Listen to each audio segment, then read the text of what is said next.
Olá, meus irmãos amados da classe Conheça a Nossa Fé. Infelizmente, por causa da pandemia, nós teremos que ter a aula remota desta forma. Por isso, estou colocando aqui no grupo Conheça a Nossa Fé, no grupo do WhatsApp, a nossa aula, dos 2 próximos domingos.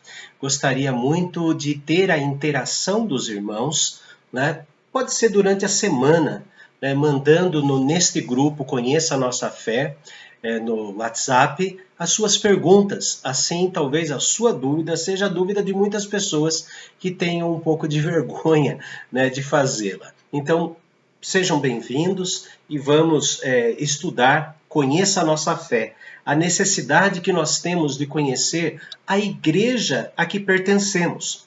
Às vezes, irmãos vêm de outras denominações e imaginam que a presbiteriana é igualzinha. Não é. Para fazer parte da igreja presbiteriana, tem que conhecer a igreja presbiteriana. Quais são as suas regras, na sua constituição, quais são os seus princípios de liturgia, quais são os seus códigos, de disciplina, enfim, por isso que existe a classe. Ninguém é obrigado a fazer a pública profissão de fé depois que termina a nossa classe, Mas para fazer a pública profissão de fé, é muito mais seguro, é muito mais prudente que os irmãos conheçam o que é realmente a Igreja Presbiteriana do Brasil, como uma igreja fiel à Reforma Protestante do século XVI. Nós não seguimos uma doutrina criada no século XVI por homens como Calvino, Teodoro de Beza e tantos outros importantes na história. Nós seguimos as doutrinas que estes homens buscaram nas Escrituras e resgataram das Escrituras, que é conhecida como doutrina bíblico-reformada. Reformada simplesmente porque ela foi restaurada da Bíblia no século XVI.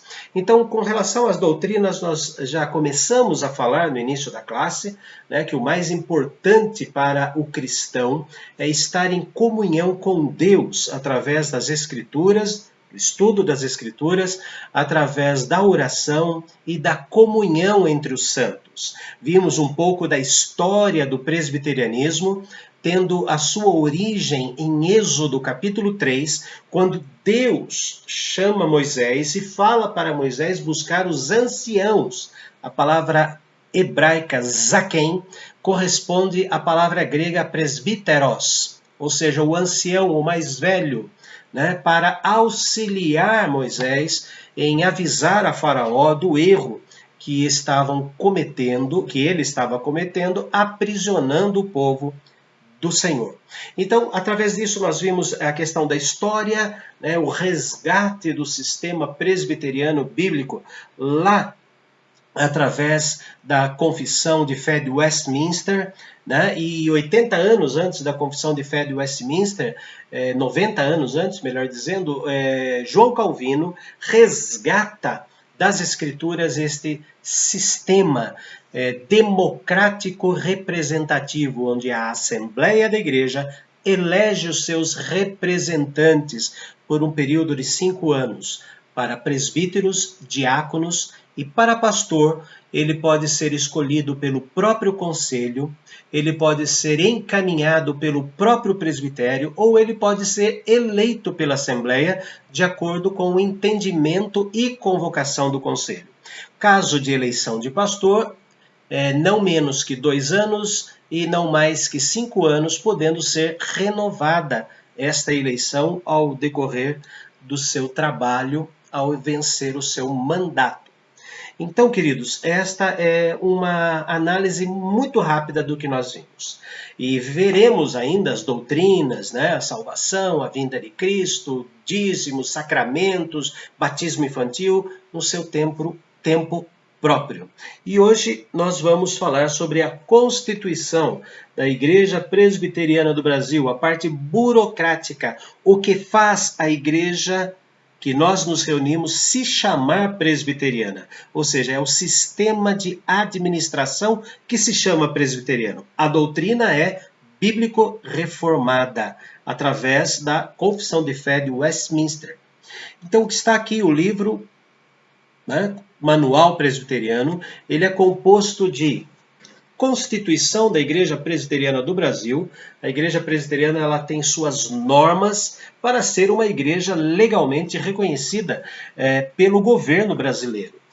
Tem aqui também o Código de Disciplina, onde existem todas as regras de penas quando alguém é julgado dentro da igreja. Sim, a Igreja Presbiteriana tem julgamento, né? Quando os irmãos cometem pecados ou quando dois irmãos estão brigados, o conselho faz o seu papel de aconselhar biblicamente a reconciliação entre eles, né? Através de Bíblia, através de orações, de conversas. Em último caso, quando não existe mesmo a possibilidade de uma reconciliação, então o conselho se transforma em um tribunal, onde o pastor é o presidente do tribunal e não juiz. Os juízes são os presbíteros. Apenas o pastor é aquele que vai mostrar dentro do Código de Disciplina,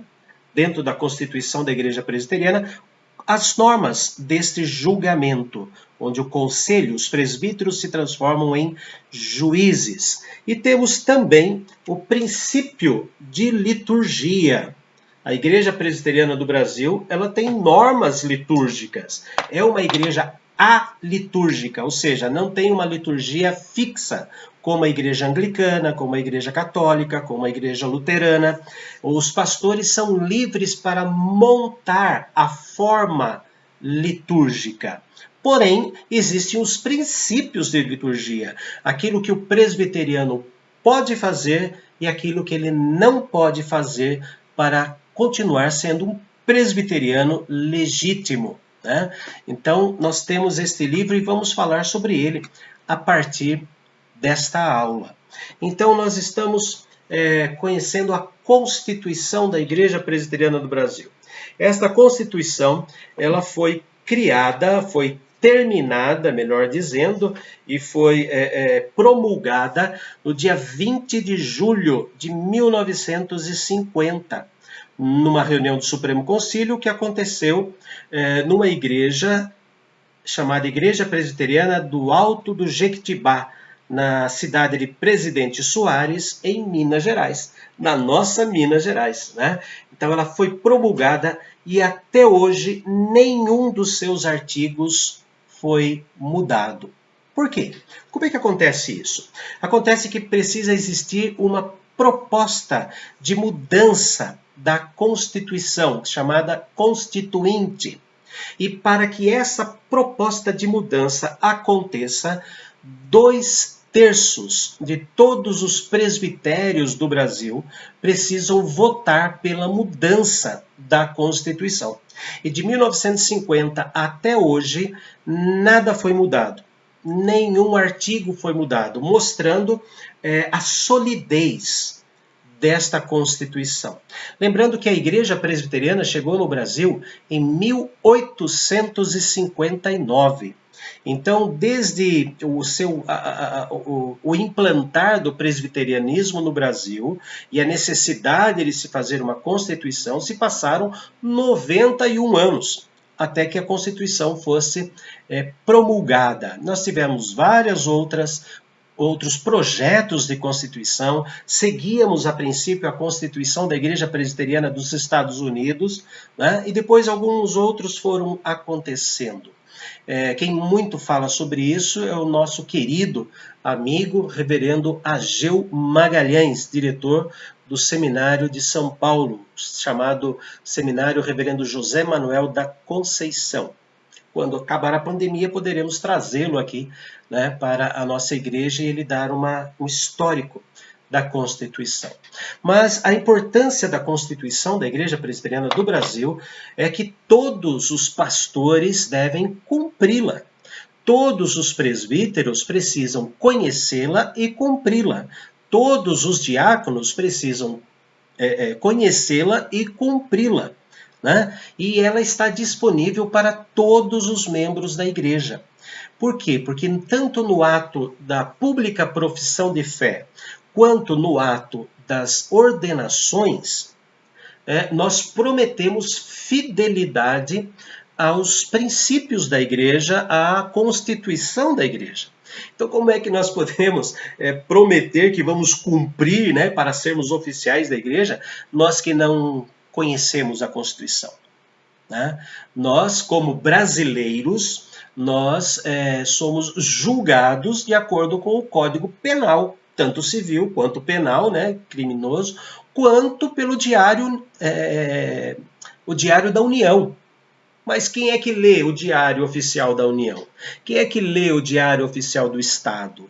Não é? Mas nós seremos julgados por aquilo, nós somos direcionados por aquelas leis. Então é importantíssimo que os irmãos conheçam a Constituição da Igreja Presbiteriana do Brasil, conheçam o Código de Disciplina da Igreja Presbiteriana do Brasil, conheçam também os princípios de liturgia para não acontecerem, né, fatos desagradáveis. É esta a nossa intenção aqui nas próximas aulas. Bem, nós não vamos estudar artigo por artigo, capítulo por capítulo, nada disso. Né? Isso é coisa de seminário e de quem se interessar podemos conversar sobre isso, tá? Mas o que nós vamos nos ater serão sobre os direitos e deveres dos membros comungantes da Igreja Presbiteriana, né? Quais são os direitos e deveres que eles têm? Como que aconteceu esses direitos? Como foi escrito? E os deveres, como são? Então, nós vamos lá. Na nossa apostila, né, aqueles que desejarem a apostila também podem pedir, né, que eu mando pelo WhatsApp, a apostila virtual, mas muitos irmãos já têm, né, em suas mãos. Então, nós temos na página 4 da apostila, no assunto 3.2, está escrito Constituição, os direitos e deveres dos membros comungantes. Manual Presbiteriano, Constituição Interna, se chama CI/IPB. Código de Disciplina é chamado de CD/IPB. E Princípios de Liturgia, conhecido como PL/IPB. Então, no capítulo 3 da CI/IPB, tá? Constituição Interna, seção primeira, está assim escrito: classificação, direitos e deveres dos membros da igreja. Então, o artigo 11 da Constituição diz assim: são membros da Igreja Presbiteriana do Brasil as pessoas batizadas e inscritas no seu rol, bem como as que lhe tenham unido por adesão ou transferência de outra igreja evangélica e tenham recebido o batismo bíblico. Qual é o batismo bíblico? Com água, em nome do Pai, do Filho e do Espírito Santo. Por igrejas reconhecidamente cristãs. Existem algumas igrejas que não são reconhecidas como igrejas cristãs. Qual é o critério para ser reconhecida como uma igreja cristã? A igreja cristã precisa basicamente crer na Trindade, sendo apenas um Deus, que se faz Pai, Filho e Espírito Santo. A Bíblia como única regra de fé e prática do cristão. Jesus Cristo como único e suficiente Salvador, não necessidade de obras para que se mantenha esta salvação, mas Jesus é único e suficiente Salvador para nós. A operação do Espírito Santo nos levando ao arrependimento, nos levando à fé e nos levando também à aceitação do Senhor Jesus. O Espírito Santo nos leva ao arrependimento, mesmo após a conversão. É a função do Espírito Santo nos fazer lembrar da palavra de Deus, nos corrigir através da palavra de Deus. Ok? Então, e o batismo, né? Feito com água, em nome da Trindade, Pai, Filho e Espírito Santo. Falaremos mais à frente dos motivos bíblicos pelos quais nós batizamos por aspersão, tá? Mas nós reconhecemos os batismos por imersão de algumas igrejas que são chamadas de igrejas irmãs, igrejas sólidas, igrejas com história, e profundamente igrejas sérias no seu tratamento. Reconhecemos o batismo das igrejas batistas, das igrejas metodistas, das igrejas Assembleia de Deus, das igrejas Deus é Amor, Brasil para Cristo, das igrejas presbiterianas independente, presbiteriana conservadora, presbiteriana renovada. Reconhecemos o batismo luterano e também o batismo da igreja anglicana. Não reconhecemos como batismo cristão os batismos da Igreja Católica Apostólica Romana, Renascer em Cristo, Universal, Mundial do Poder de Deus, Igreja Nacional, Congregação Cristã do Brasil. Não reconhecemos batismos da Adventista do Sétimo Dia, Mormons. Não reconhecemos batismo de Testemunhas de Jeová e dessas igrejas que diariamente estão sendo abertas, não tem uma história, né, dentro do cristianismo. Essas outras igrejas já têm história, são igrejas consolidadas, não são igrejas abertas, não foram abertas por uma revelação extra-bíblica, mas são igrejas sérias e que mantêm aqueles princípios que eu falei há poucos instantes. Então, essas igrejas evangélicas, tá? Que eu citei aqui, nós não batizamos os membros que lá já foram batizados. Nós só batizamos aqueles que não reconhecemos como batismo cristão, né, as suas práticas. Falaremos mais sobre isso, com mais detalhes, quando estudarmos a respeito dos sacramentos, e principalmente do sacramento do batismo. Tá? E ali faremos uma diferenciação do batismo infantil também.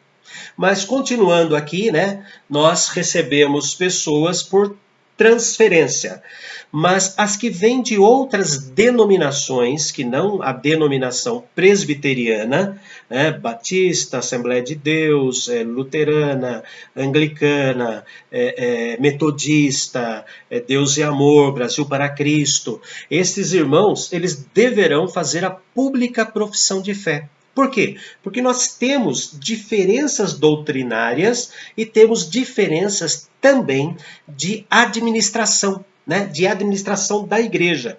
Então, por isso que existe a classe Conheça a Nossa Fé, onde estes irmãos conhecerão como a igreja presbiteriana funciona da maneira administrativa e como ela é dentro da sua doutrina. Depois que esses irmãos são instruídos de como é a doutrina que os presbiterianos seguem, aí sim eles fazem opção. Não, eu penso dessa forma, eu vou fazer parte da igreja presbiteriana. E faz a sua pública profissão de fé. E aqueles que falarem, não é assim que eu acredito. Continuamos na mesma amizade, somos irmãos, mas não convém que se filie como membro comungante da igreja presbiteriana do Brasil. Né? Porque se nós estamos numa denominação, temos que conhecer a denominação e temos que seguir a denominação e temos que ser defensores desta denominação. Então, eu lamento muito, né, que muitas igrejas fazem pública a profissão de fé de irmãos sinceros, crentes, que vêm de outras denominações com outras doutrinas e não faz o preparo deles para vir à igreja. E isso causa desacordos desagradáveis, né? Mas isso para outro dia. O artigo de número 12 diz assim: os membros da igreja são duas categorias, comungantes e não comungantes. Comungantes são os que tenham feito a pública profissão de fé, E não comungantes são os menores de 18 anos de idade que, batizados na infância, não tenham feito a pública profissão de fé. Eu explico.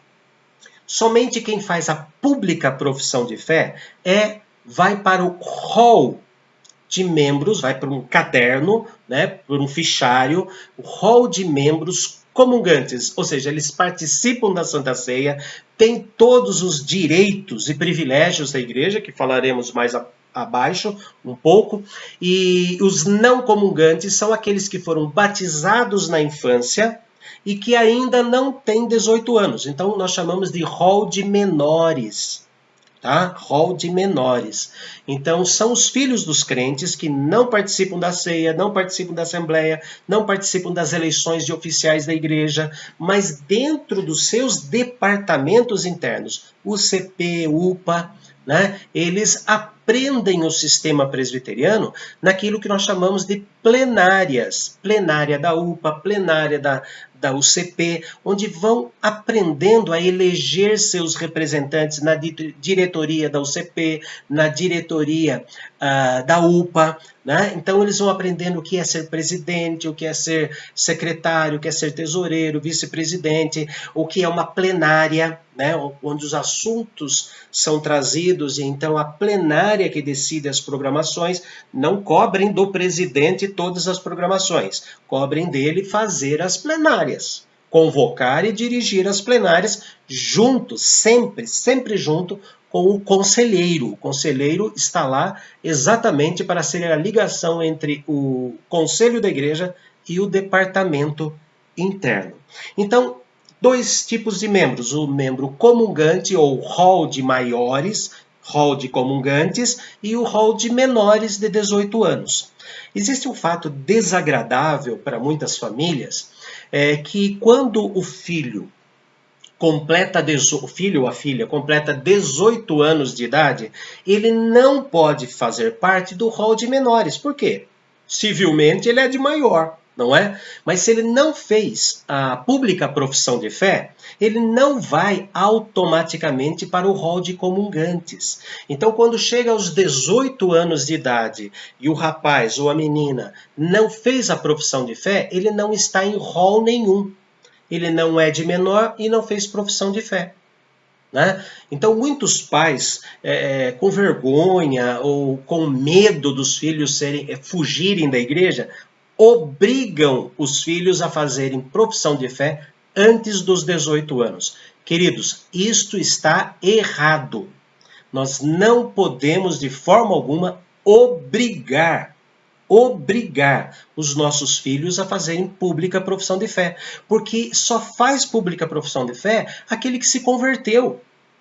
Nós não podemos obrigá-los a fazer a pública profissão de fé. Isso é algo de Jesus Cristo no coração dele. Quando Jesus, através do Espírito Santo o convence dos pecados, da salvação na cruz. Tá? Então ele passa pela conversão. É que com aquele medo de, meu filho não é nada, mas na igreja você tem que fazer. Está errado, queridos. Porque a conversão está no dia e na hora que Deus determinou, e não nós pais. Não é um ato de vergonha. Tá? Só que legalmente, dentro da constituição civil da igreja, este menino ou esta menina, este jovem ou esta moça, não pode fazer parte do rol de comungantes porque não fez profissão de fé. E não pode permanecer no rol de menores. Por quê? Porque é de maior. É uma coisa muito lógica. É por isso que é importante, amados, mandar seus filhos para os trabalhos da UCP, para os trabalhos da UPA, para os trabalhos da mocidade, né? Incentivá-los a permanecer na classe que eles, da faixa etária deles, né? Permanecer na classe da escola dominical, porque os professores vão trabalhar a fé, né? Ok? Bem entendido? Vamos lá. Então, artigo de número 13 diz assim: somente os membros comungantes, os que fizeram profissão de fé, gozam de todos os privilégios e direitos da Igreja. Parágrafo 1º. Só poderão ser votados os maiores de 18 anos e os civilmente capazes.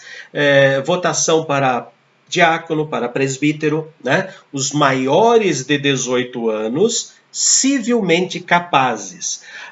E depois nós temos as regras bíblicas, né? Que para ser eleito presbítero ou diácono precisa seguir aquelas regras que estão estabelecidas por Deus na primeira carta de Paulo a Timóteo, capítulo 3, versículos de 1 a 13, e carta a Tito, capítulo 1, versículos 5 a 9. Parágrafo 2. Para alguém exercer cargo eletivo na igreja, diácono, presbítero,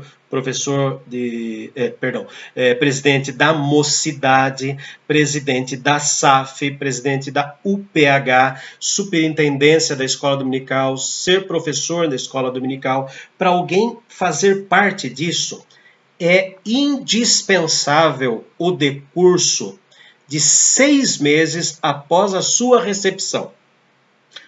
Vou corrigir um detalhe aqui que eu me equivoquei, tá? Para presbítero e diácono, o prazo é de 1 ano. Vou ler aqui, ó. Para o presbiterato ou diaconato, o prazo é de 1 ano, salvo casos excepcionais, a juízo do conselho, quando se tratar de oficiais vindo de outra igreja presbiteriana. Então, o parágrafo 2º diz que somente depois de 6 meses de pública profissão de fé e tendo mais de 18 anos, é que essa pessoa pode ser eleita presidente da mocidade, presidente da SAF, presidente da UPH, superintendente da escola dominical e professor da escola dominical. É importante que ele tenha acima de 18 anos e tenha também 6 meses de pública profissão de fé. Por quê? Para conhecer a igreja. Um irmão que venha de uma outra denominação, fez a classe de catecúmenos, aceitou as doutrinas presbiterianas, ele não pode ser imediatamente colocado num cargo, porque ainda ele está numa transição. Ele conheceu durante toda a sua vida o sistema e a doutrina da sua denominação e não teve tempo de conhecer como é o funcionamento da igreja presbiteriana. Para ser oficial da igreja, presbítero e diácono, é indispensável o decurso de 1 ano. Então ele precisa do dobro, né, para conhecer bem o andamento da igreja, para ele estudar bem a constituição da igreja, as doutrinas da igreja, né, por isso que é indispensável que os membros conheçam tanto o nosso manual presbiteriano, né, quanto as doutrinas da Igreja Presbiteriana na Confissão de Fé de Westminster. Essas duas, né, tanto o manual quanto a Confissão de Fé, está à disposição no site da Igreja Presbiteriana do Brasil. Dá para baixar no seu próprio celular. Eu tenho no meu celular os dois. Né? Fica mais fácil lá indo para a escola, viajando, ler e conhecer as doutrinas. Ok, queridos? Então vamos lá. Então é indispensável que tenha isso. Parágrafo 3. Somente os membros de igreja evangélica em plena comunhão com a sua igreja evangélica, né, e que estiver visitando a igreja presbiteriana naquele domingo, somente os membros de igreja evangélica em plena comunhão com a sua igreja de origem poderão tomar parte da Santa Ceia do Senhor e apresentar ao batismo seus filhos, bem como os menores sob sua guarda. O irmão é da Assembleia de Deus e vai prestar culto na presbiteriana num dia que tem Santa Ceia. Muito bem. Se ele está em comunhão, ele não brigou, não foi expulso da sua igreja, vou citar a Assembleia de Deus, está lá e foi curiosamente conhecer a igreja presbiteriana, no ato da Santa Ceia, ele pode participar da Santa Ceia sem problema algum. Né? Tanto irmãos batistas, irmãos metodistas, luteranos podem participar da ceia, não tem problema algum. Católicos romanos, não. porque a Eucaristia, a hóstia, é completamente diferente da Santa Ceia em memória de mim. Né? Eu já vi oficiais da igreja servindo para católicos, está doutrinariamente equivocado quem assim o faz, né? Porque muitas pessoas durante a reforma foram para a fogueira, foram mortos, foram queimados, foram decapitados por causa da doutrina da Santa Ceia. Né? Então, precisamos tomar muito cuidado com isso. A Santa Ceia não é para todos, mas para aqueles que comungam a fé. Tá? Eu acho triste, mas são regras, né? Que em algumas denominações que nós consideramos denominações irmãs, né? Eu já citei aqui, o presbiteriano vai, em algumas delas ele não pode tomar Santa Ceia. Ele é irmão, ele pode pregar, ele pode orar, mas na hora de Santa Ceia ele não pode tomar. É estranho isso, né? Mas na nossa igreja, todos que são evangélicos e estão em plena comunhão com sua igreja de origem e que estão visitando a igreja em dia de Santa Ceia, podem participar da ceia. Mais um detalhe que nós vimos no parágrafo 3º fala sobre batismo. Né? Somente os que são membros comungantes da igreja, em comunhão com a igreja, porque existem aqueles que são membros comungantes da igreja e estão no rol de disciplinados. Eles perderam a possibilidade, por causa da disciplina, estão impedidos de participar da ceia e também de apresentar seus filhos ao batismo. Somente depois da restauração é que eles poderão batizar seus filhos e voltar a participar da ceia e fazer parte das assembleias da igreja, podendo votar. Mas isso, com detalhes, vamos falar, se Deus assim permitir, na próxima aula. Tá? Aqui fala apresentar seus filhos ao batismo, bem como a menores sob sua guarda. O avô pode apresentar o seu neto ao batismo infantil, uma vez que o seu filho e sua nora, ou sua filha e seu genro não são membros comungantes e o avô ele pode apresentar só se ele tiver a guarda dessa criança. E esta guarda é feita por um juiz. Tá? Só se ele tiver a guarda. Os pais não querem cuidar da criança e o juiz passa a guarda, a responsabilidade aos avós, aos tios. Neste ponto, sim, sobre os menores, sob sua guarda, os que adotam crianças, né? Então, o avô não pode chegar e falar, olha, pastor, o meu neto vai tá crescendo e os pais não são membros e não querem ser membros, eu posso batizar? Não pode, irmãos, não pode. A não ser que o juiz lhe dê a guarda dessa criança. Aí sim, porque daí toda a responsabilidade pelo ensino comum, né? Ensino em escolas municipais, estaduais, quanto o ensino religioso, a educação da criança é conferida àquele que o juiz escreveu esta guarda. Tá? Então, nós não podemos. Eu sei que é um fato tremendamente desagradável, é mesmo. Mas, irmãos, é assim que funciona a Igreja Presbiteriana do Brasil, né, com relação a esses poucos artigos que eu li aqui. Na verdade, foram 3 artigos, artigo 11, 12 e 13. Na próxima aula, nós vamos ver o artigo 14, que fala sobre os deveres dos membros da Igreja Presbiteriana. E depois o artigo 15, que fala quando é que eles perdem esses privilégios, tá? E daí vou falar também um pouquinho a respeito do Código de Disciplina, né? Como é que se disciplina um membro da igreja, como é que se disciplina um oficial da igreja, presbítero, diácono, e como é que é uma disciplina de pastor, tá? Desde o processo, desde a denúncia, até o tribunal e, por fim, o acórdão, né? Ou seja, o acordão, como alguns falam, né, que seria a sentença final. Ok, queridos? Perguntas, por favor, coloquem as perguntas aqui no nosso canal, né, do WhatsApp, canal, grupo, Conheça a Nossa Fé, e assim, no decorrer do dia, no decorrer da semana, nós vamos respondendo a todos os irmãos.